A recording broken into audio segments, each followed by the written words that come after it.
Hello friends, welcome to the weekly Cold War Prepper Pantry haul. And today is Saturday, March 22nd, 2025. And let's go over the stuff that we've purchased over the course of the last week in preparation for shtf. So one of our chihuahuas had a lot of teeth pulled. She's down to where she only has 3 left. So we have to focus on on a moist, gummable meal for her. In the past, we've been focusing on Caesar and pedigree. And so we added the pate from Kirkland from Costco this round. And we'll continue on with the Caesars and with the pedigree. Now, I did get some more pedigree, but I made a mistake. I picked up the wrong one. This is the chopped ground dinner. It'll do fine. I just prefer the chunks in gravy, because that way I can pour the chunks in gravy over their dry dog food, and it softens the dry dog food with the gravy. But this will do fine. I think we can do with it. We got 2 cans of Walmart's chunk chicken breast. We make chicken and rice for the girls, and that's one of their treats that they get. We got some moist and meaty steak flavor, and that's going to be primarily for Annie and for Izzy, the Toothless Wonders. And then we got a bag of pepperoni. Now, we like to keep 2 or 3 of these in rotation at any one time.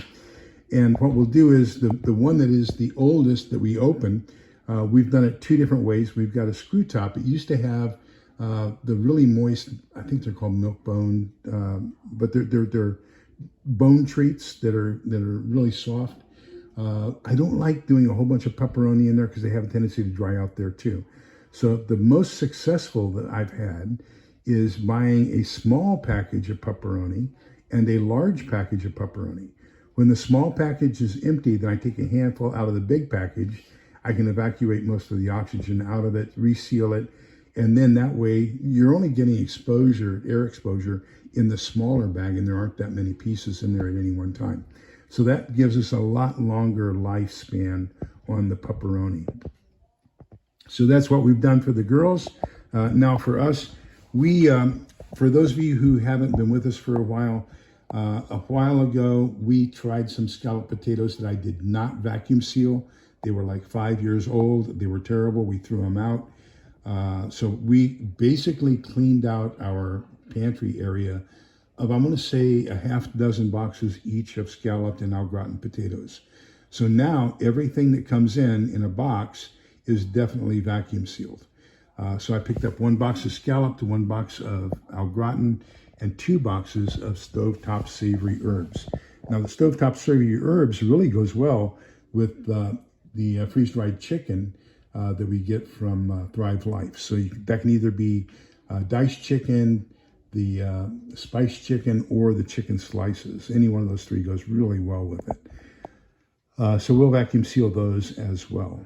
We got 2 jars of fruit spread, which is basically a jam.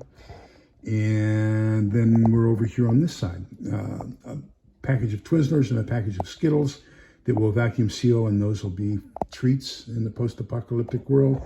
A wick for our lantern, our kerosene lantern. Another container to hold Thrive Life when I open it. So most of the Thrive Life, the vegetables, fruits, etc., have a shelf life of 1 year after you open the can. But they have these coffee lid type seals on the cans that I don't like. So we're getting these so that we can have a lot more longevity of our Thrive Life once we open it. Now, the meat products, they say only last 6 months. So after you open them. So you have to use those really quick. That is the primary reason why up until the last year, I bought mostly the number 2.5 cans instead of the number 10 cans because I didn't want to have to worry about using up a whole bunch too quick. But now I'm worried about getting more in for the same amount of money. And of course, the best cost value is getting the number 10 cans. So we're getting primarily number 10 cans now instead of number 2.5s. But you'll see both. So my order goes in at the end of the month. I usually ship on the 4th, and that's my standing monthly order. And, you can do the same thing. You get a 15% discount if you put it up for monthly auto ship. Now, you do get to change what's in that order every month. So you're not going to get the same thing all the time. I do it. I take advantage of the sales.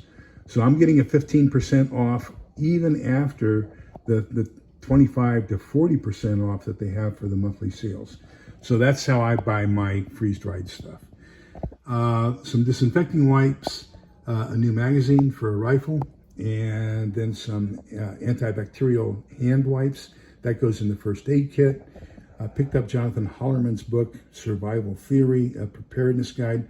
Now, if you remember, Jonathan Hollerman is the guy who wrote the papers along with Vincent Pry and submitted them to Congress concerning the effects of an EMP and why we need to harden our electrical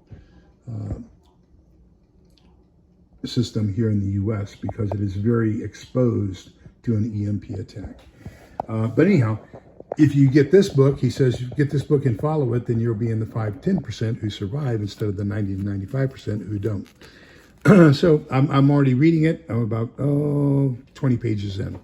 Then we also get in our monthly Mother Earth News magazine. This month it's Is Gardening Worth It Financially? And I'd rather learn how to do it. Oh, exciting. We went to Lowe's today and picked up some flowers and some bushes and stuff and 4 tomato plants. So I've got 4 tomato plants out in the backyard I have to transplant and get those into my larger tomato pots. And then we're pretty much done for the day. So, gosh, now is the time to build your tribe. Now is the time to get people together, talk about what's going to happen. I think it's going to be sooner than later. Make sure you have people you trust, people you are comfortable with, because remember that we're all in this together, so we can come out the other side together. Please be kind, polite, and respectful to each other. Help each other out, and we'll see each other on the other side. Take care, everybody. Bye-bye.